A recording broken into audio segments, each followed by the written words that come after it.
Pessoal, bom dia, boa tarde, boa noite. Faltou um assuntinho para a gente terminar na nossa quarta unidade, para poder finalmente encerrar o nosso primeiro bimestre, que a gente até começou a falar em sala de aula ainda na escola, mas precisava terminar, amarrar algumas pontas. Então, vejamos, a gente já falou nesse primeiro bimestre, nessa nossa primeira apostila, de conceitos iniciais da história, né? O que ela é, o que ela estuda, por que ela estuda, a partir do que ela estuda, como é que se relacionam esses componentes, objetos de estudo da história, como que a gente insere esses estudos no tempo, e aí sim a gente entra no nosso tempo de estudo mesmo, desde o mais antigo até o mais recente. Então, a gente começou pela pré-história, certo? E aí dividimos ela em algumas partes, o período paleolítico, o período neolítico, um último pedacinho de transição da pré-história para a Idade Antiga, que a gente já vai entrar em seguida no nosso próximo bimestre, que foi a Idade dos Metais. Então, nesse primeiro momento, a gente estudou, ouvimos características gerais desses grupos humanos da humanidade, que é objeto de estudo da história, né? Estuda as transformações e o desenvolvimento do ser humano em determinado espaço ao longo do tempo. Então, foi isso que a gente viu desses grupos humanos, no espaço em que eles se encontravam, ao longo do tempo que a pré-história durou. E a gente vai, seguindo essa linha de raciocínio, continuar falando desses mesmos caras. Só que tem uma coisa muito importante a se salientar, é para vocês terem em mente que a gente está falando de muitos grupos muito diferentes. Já é para estar claro que a humanidade como a gente conhece, o ser humano, o sapiens, o homo sapiens, surgiu, apareceu, se desenvolveu e se adaptou na natureza na África Oriental, certo? Mais ou menos no chifre da África, que a gente fala, na Somália. E aí, por muitos e muitos anos esteve restrito ao continente africano, e aí depois com uma revolução cognitiva ele se espalhou pelo resto do mundo, mas essa dispersão não foi um mesmo grupo, uma mesma família que saiu viajando de um lado para o outro e aí andou o mundo inteiro, viajou o mundo inteiro. Não, esses grupos aumentaram, eles se expandiram de maneira muito impressionante e tomaram todo o resto do globo.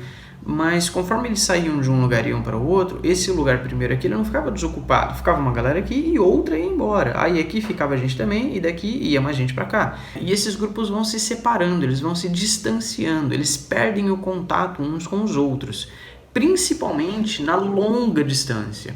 Quando nós temos grupos que se instalaram relativamente próximos uns dos outros, eles ainda mantêm algum contato.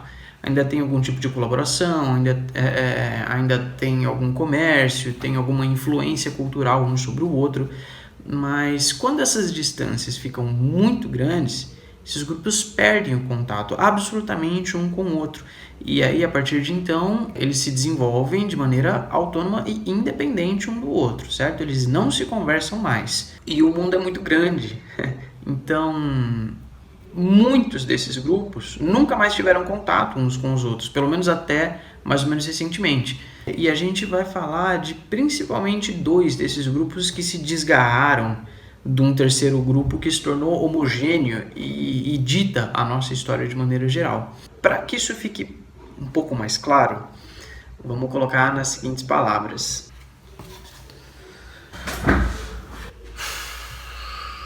Então, é um pouco esquisito porque a câmera fica espelhada, enfim.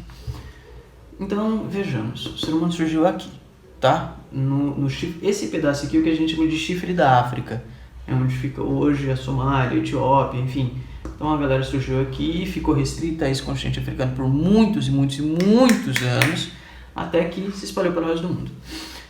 E aí, teve alguns grupos que se espalharam por aqui, certo? Tomaram o norte da Rússia, toda a Ásia, vieram, ocuparam as ilhas da Indonésia e chegaram até a Austrália. E daqui, esses grupos perderam o contato com os demais. Essa galera aqui não sabia mais que existia um grupo de humanos que veio para cá. E esses que vieram para cá já não se lembravam mais deles, porque passaram muitas gerações e o contato foi cortado, absolutamente cortado. A mesma coisa os que chegaram aqui na América. Esse pessoal aqui já não tinha mais o menor contato e nem tinha como ter contato com esses que ficaram aqui. Então, por muitos anos, houve uma história de interação entre os povos da África e da Ásia e da Europa. Então, esse pedaço aqui é o que a gente vai chamar do Velho Mundo ou do Mundo Antigo, que foi o pedaço que primeiro escreveu histórias, que se apropriou de uma linguagem escrita, de um sistema de escrita que pudesse registrar a história e deixá-las para a posteridade. Porque, bom, foi onde primeiro surgiu o que a gente vai chamar de civilização, os grandes reinos modernos, as grandes cidades, os códigos de leis, enfim. Então, tradicionalmente, a história que a gente conta é desse pedaço do mundo aqui, desse mundo mais antigo. Na realidade, o mundo mais antigo é esse aqui, certo? As culturas, as tradições milenares, as primeiras tradições que começaram a se desenvolver da humanidade como tal, surgiram aqui, onde primeiro o ser humano começou a dar os seus passos, né? Então, tudo o que aconteceu depois disso aqui, ele se espalhou pelo resto do mundo, é mais recente. Mas, enfim, a história que a gente costuma contar, escrever nos livros e tal, ela é narrada, ela é ditada por essa turminha aqui. E a gente vai estudar mais pra frente como se deu o desenvolvimento, o avanço particular específico dessa galera. Mas então, o que a gente vai falar agora é que esse pessoal, esses daqui, conforme eles foram se desenvolvendo, conforme eles foram avançando no tempo, eles foram dominando, os pequenos grupos foram crescendo, né? E dominando os vizinhos pela força ou pela negociação, pelos combinados, enfim. Então, esses pequenos grupos foram crescendo e engolindo os menores. Aos poucos, a gente teve a construção de uma cultura mais ou menos homogênea, de grandes culturas, de massa, aqui, aqui, aqui e aqui, certo? Que foram engolindo os grupos menores e formando uma área de influência maior. Isso foi possível porque eles estavam em contato direto, eles eram mais ou menos próximos, tipo vizinhos. Inclusive, tudo isso aqui é alcançável, é atingível a pé, né? Muito embora esses seres humanos já tenham desenvolvido técnicas de navegação desde a pré-história e se desenvolveram muito na antiguidade, principalmente aqui no Mediterrâneo, tanto é que foi através da navegação que a galera chegou na Austrália, muito tempo atrás. Mas então, esses daqui e alguns dos que estavam aqui estavam muito distantes desses grupos aqui que foram englobando os vizinhos. Então, eles perderam o contato e não foram incluídos nessa antropofagia cultural, nesses grupos engolindo outros e dominando eles, muitas vezes pela força. Quer dizer, uma cidade aqui que começava a se desenvolver, começava a ficar maior, mais populosa, mais forte, ela ia até o seu vizinho e tomava a cidade do vizinho para si. Matava as pessoas, escravizava os restantes, obrigava os sobreviventes a trabalhar para os vencedores, enfim. E dessa maneira, a história da Europa, da Ásia e de parte da África foi se desenvolvendo e dominando os seus vizinhos.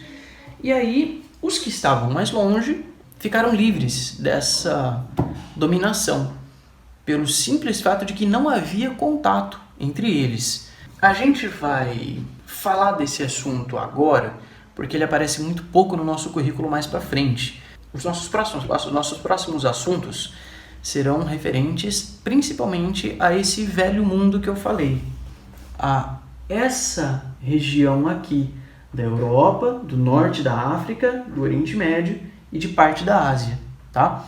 Então, esse pedaço aqui, ele fica esquecido da nossa história oficial por muito tempo. E nessa quarta unidade a gente vai falar especificamente principalmente desses, né? Vai deixar esses tantos de fora também, e de alguns desses daqui também, que em tempos modernos, eles voltaram a se encontrar e se relacionaram, esses com esses com esses. E a gente tem um triângulo aqui que vai ditar toda a história desses lugares, desse contato em diante. Dito tudo isso, a gente tem que, de novo, salientar algumas coisas que já conversamos em sala de aula, mas mesmo esses seres humanos, mesmo aqueles do antigo mundo, da Europa, da Ásia e da África, as grandes comunidades, as grandes civilizações, as grandes cidades, elas começaram a se formar com base em verdades comuns, coisas que eram aceitas por todos, o que a gente pode chamar de cultura ou tradições. Essas coisas, essas histórias que eram aceitas por todos, elas diziam respeito às leis naturais, sobre a natureza, sobre o universo, sobre o surgimento do mundo, sobre a organização social deles. E a essas histórias a gente vai dar um nome de mitos de fundação ou mitos de criação.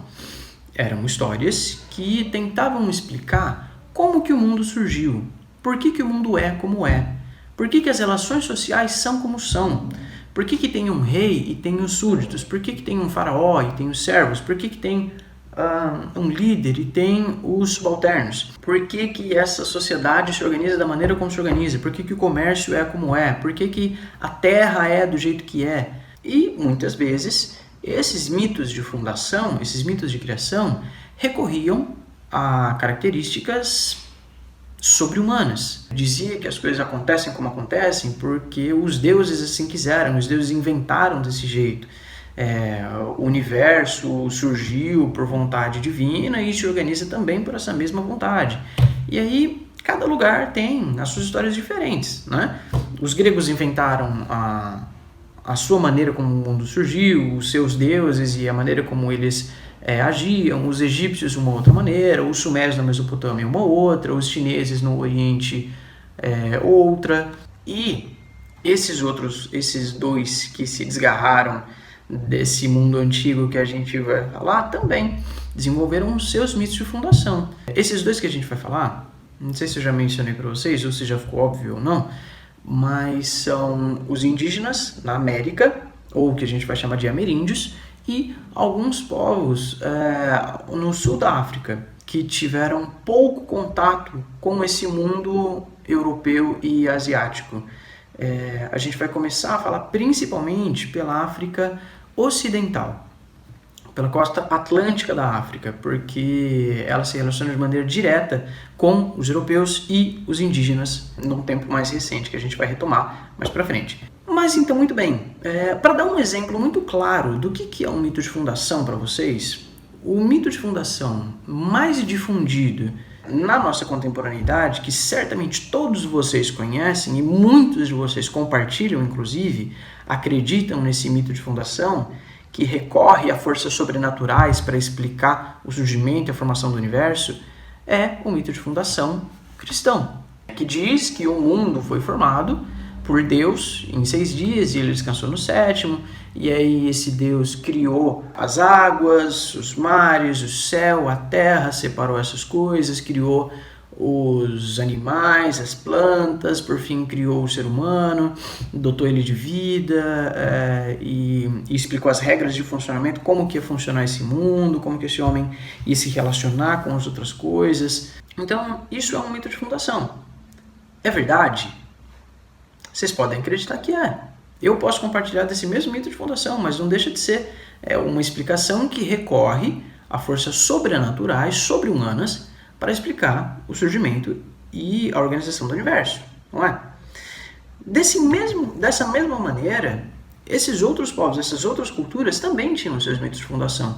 Inclusive, esse mito de fundação cristão, ele é mais ou menos recente, tem muitas outras histórias anteriores a essa que explicavam o surgimento do mundo.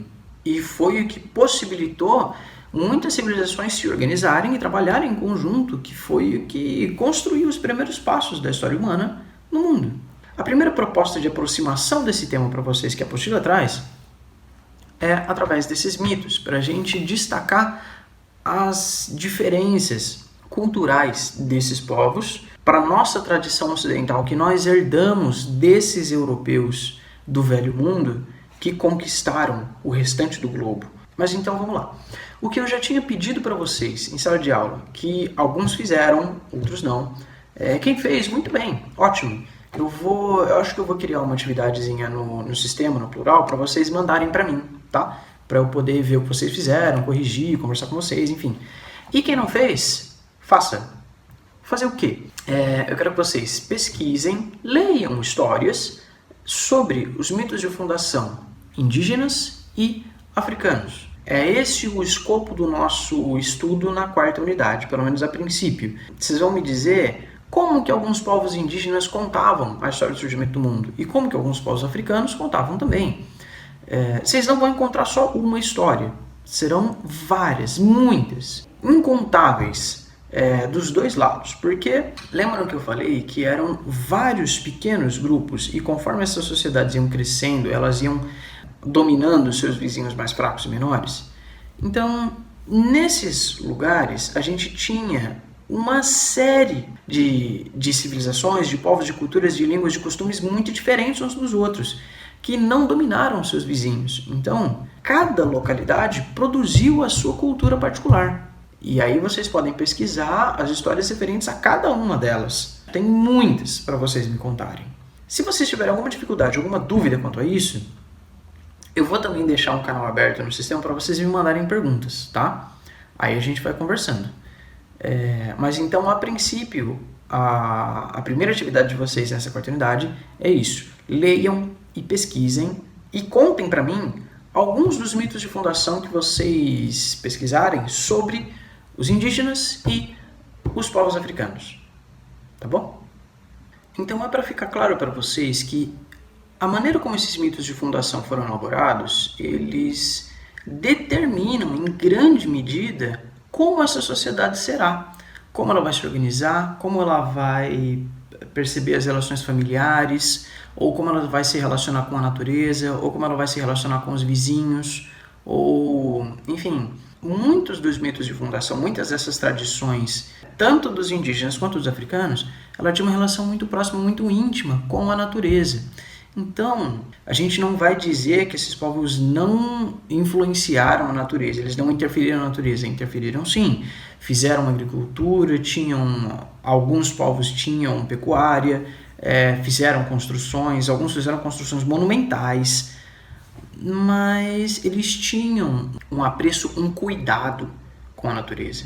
Não faziam uma exploração assim predatória, como a gente viu em muitos outros lugares, de devastação da natureza absoluta. Muitos deles viam o meio ambiente e a humanidade como um meio todo integrado, que a humanidade faz parte do meio ambiente, não está fora dele. E para se relacionar de maneira saudável, então, preservava esse ambiente. Muitas dessas comunidades, elas tinham relações comunitárias, algumas delas tinham famílias nucleares, outras tinham outros formatos de famílias, e a gente vai ver isso mais para frente ainda, para entrar com mais especificidade nessas coisas. É para vocês entenderem que aqui, nesse lado do mundo, na América, tanto quanto na África, tanto quanto na Europa, tanto quanto em qualquer outro lugar, as pessoas desenvolveram cidades diferentes, com paisagens diferentes e costumes diferentes. Porque, vejam, o Brasil, esses índios americanos que a gente está falando, são principalmente os que habitavam onde hoje a gente chama de Brasil, aqui onde a gente está. O Brasil, ele é enorme. Ele tem uma diversidade de climas e relevos e vegetação e animais, enfim, tem uma diversidade enorme, muito grande. E essas diferenças locais, elas em grande medida também determinam como será uma civilização que ali se erigir. Então, um povo que se instalar num lugar frio, ele certamente vai desenvolver alguma tecnologia, algum tipo de vestimenta para se aquecer, né? Para sobreviver num clima frio, num ambiente de clima frio. Um pessoal que mora em um lugar mais quente, por outro lado, certamente não vai usar as mesmas roupas, não vai ter o mesmo tipo de vestimento, não vai ter a mesma relação com os elementos. Inclusive, vai desenvolver mitos de fundação diferentes, vai dar mais relevância, mais importância para alguns elementos da natureza ao invés de outros. Por exemplo, lá no sul, digamos assim, os indígenas que se instalaram lá, eles podiam dar um valor muito maior, uma importância muito maior para o fogo ou para o abrigo por causa do clima. E por outro lado, quem estava numa região mais seca podia dar mais importância, um peso de relevância maior para um deus que simbolizasse a chuva ou os ventos, entende? Então não tinha uma religião, uma espiritualidade, uma religiosidade uniforme, igual para todos. Era muito diferente de lugar para lugar. Os costumes eram muito diferentes de lugar para lugar. As culturas eram muito diferentes de um lugar para outro e mesmo as construções que eles faziam.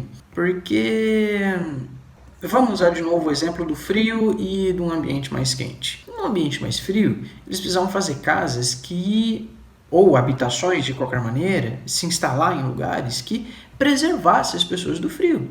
Em outros lugares, não necessariamente. Bastava um lugar para se abrigar da chuva ou das intempéries, ou se abrigar dos animais, ter um tipo de sociedade que afastasse os perigos, certo? Então, uma coisa é para ficar muito clara: ambientes diversos geram culturas diversas. E cada cultura vai desenvolver o seu idioma, a sua maneira de caçar, a sua maneira de se organizar, a sua maneira de construir, a sua maneira de se vestir, a sua maneira de se comunicar, a sua maneira de se relacionar com a natureza ou com um mundo espiritual, com seus deuses, né? E aí, essas civilizações, esses povos, eles foram se desenvolvendo, eles foram se transformando desde que se desgarraram do restante da humanidade, por assim dizer, e vieram parar aqui na América e perderam contato com o restante do mundo. Então, olha, a gente pode dizer, seguramente, desde 12 mil anos atrás, já tem gente aqui na América, toda ela. Então, em 12 mil anos, muita coisa aconteceu aqui, muita gente passou por aqui, cidades inteiras foram construídas, impérios dominaram outros, esses vizinhos, alguns eram mais agressivos, outros menos, alguns dominaram os outros fizeram um contato de colaboração, de comércio, de influência cultural um sobre o outro, de maneira amigável ou não. Então aqui a gente tem um mundo todo acontecendo, e ele foi se desenvolvendo da maneira como foi se desenvolvendo. Do mesmo jeito que o restante do mundo foi se desenvolvendo da maneira como foi também, com seus avanços e retrocessos em particular, enfim. A gente vai ver isso lá mais pra frente, tá? Mas vocês já devem ter ouvido falar, e a gente vai estudar com mais profundidade, que lá pelo século XV da era cristã, do nosso tempo, do nosso calendário, os europeus do Velho Mundo chegaram até aqui na América. Eu vou explicar por quê no momento oportuno.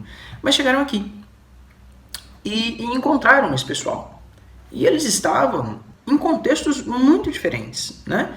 Eles tinham vidas completamente diferentes, moravam em lugares muito diferentes, então acreditavam em deuses diferentes, se vestiam de maneira diferente, tinham suas construções de maneira diferente. Mesmo que aqui na América a gente tivesse uma infinidade de povos diferentes entre si, eles guardavam algumas semelhanças por causa do lugar em comum que eles habitavam, né? Ainda que fosse muito diverso, muito vasto, eles tinham em comum uma série de características. Agora, com os europeus do outro lado do mundo, era uma situação muito diferente. Eles eram muito diferentes. Como se fosse de outro planeta, de outro mundo mesmo. Então, houve um choque de culturas muito grande, muito traumático. E a gente vai estudar as consequências desse encontro mais pra frente. Mas eu preciso salientar para vocês, e eu preciso que vocês tenham em mente também, que não tem essa de mais avançado ou menos avançado, uns eram civilizados e os outros eram brutos, os indígenas eram inferiores aos europeus. Não, de maneira nenhuma, eles eram diferentes, absolutamente diferentes. Tem muitos aspectos, inclusive, que a gente pode avaliar e quantificar, que os indígenas levavam um estilo de vida muito mais saudável, ou, quiçá, até mais feliz, de acordo com alguns antropólogos. Tem estudos que que tentam quantificar esse tipo de coisa, que davam muito mais vantagem aos indígenas do que aos europeus. Certamente os europeus tinham uma tecnologia, uma complexidade tecnológica muito maior do que dos indígenas em muitos aspectos, né? Desenvolveram armas de fogo, a pólvora, técnicas de navegação muito mais apuradas do que os indígenas tinham, sistemas de escrita e contagem, algumas estruturas arquitetônicas mais elaboradas. Só que isso não era unanimidade. Por exemplo, a gente está falando principalmente aqui nesse momento dos indígenas da região do Brasil, mas os indígenas da região da América Andina e da Mesoamérica, eles tinham impérios assim de deixar muitas cidades europeias no chinelo. Eles tinham pirâmides gigantescas, eles tinham sistemas de contagem muito precisos, eles tinham um sistema de comunicação e de correio muito eficientes. E um sistema de coleta de impostos, de dominação dos vizinhos, muito eficiente também. Então, é muito complicado a gente querer tratar essa interação entre bons e maus, entre melhores e piores, mais avançados e menos avançados. Enfim, tenham em mente unicamente que eles eram absolutamente diferentes, tá? E esse contato foi muito importante para a história seguinte e muito traumático também para os que foram encontrados. Na África, a mesma coisa. Nós tínhamos uma infinidade de culturas milenares, porque foi lá que a humanidade primeiro começou a dar os seus passos, né? Primeiro começou a se desenvolver e dali se espalhou para o restante do mundo. Mesmo na América e na África, a gente tem existe tradição escrita, mas era muito mais comum uma tradição oral, de passar as histórias de uma geração para outra através da fala e não da escrita. Eles não tinham livros, enciclopédias, atlas, mapas escritos. Alguns tinham, poucos, mas a maioria desses povos eram de tradição oral. Inclusive por isso eles foram julgados como inferiores ou menores pelos europeus que chegaram aqui, porque poucos deles faziam uso da escrita. Eles davam um peso muito maior para a palavra.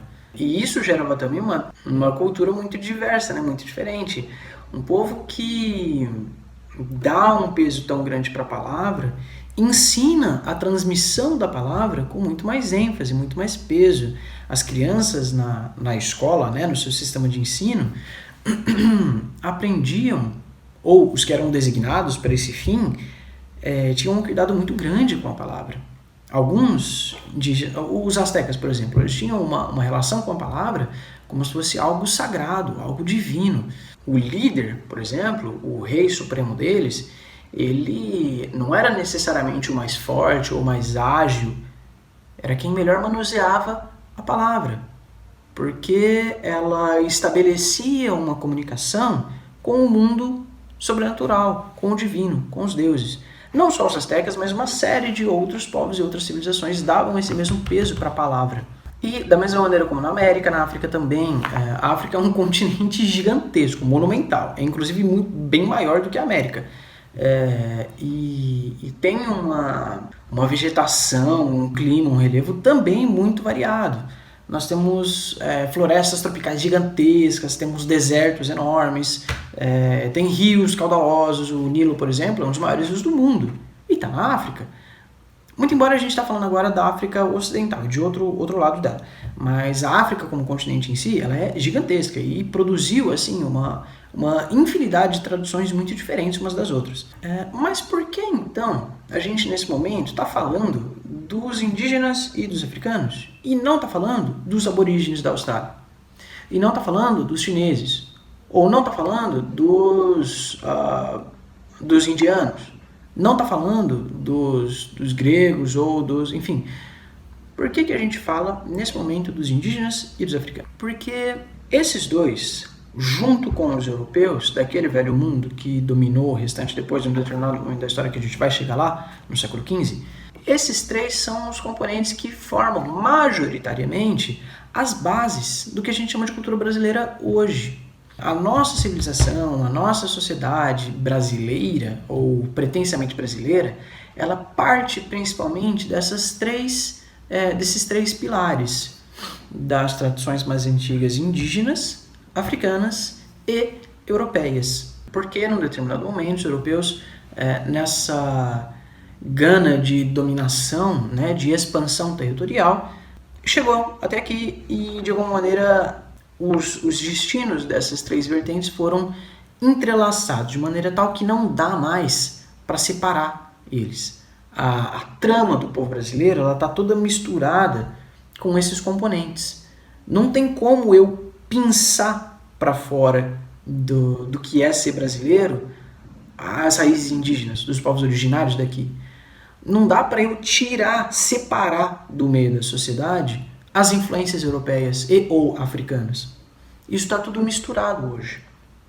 Eu já vou contar para vocês que o contato que houve entre essas três vertentes, entre esses três pilares que constituíram o que a gente chama hoje de nação brasileira, esse contato não foi amigável, não foi amistoso, não foi, oi amiguinho, vamos trocar histórias, vamos comercializar, vamos se ajudar aqui mutuamente, vamos construir um negócio junto aí, vamos ficar brother. Não, foi um contato bastante belicoso, bastante agressivo, bastante desumano em muitos aspectos, e quem saiu vitorioso dessa briga, desse embate, desse conflito, foi quem primeiro iniciou ele, foram os europeus, que saíram de casa e foram badernar na casa do vizinho, e levou os africanos para a América e subjugou todos eles, escravizou, matou uma galera.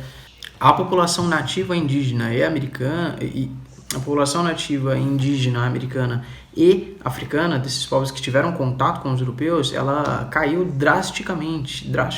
Foi um genocídio, principalmente entre os indígenas na América. Na verdade, no resto do mundo todo, com o avanço do ser humano dominando a natureza e o planeta, ele sistematicamente eliminou um monte de vários outros povos e várias outras espécies animais também. Foi um genocídio assim estratosférico.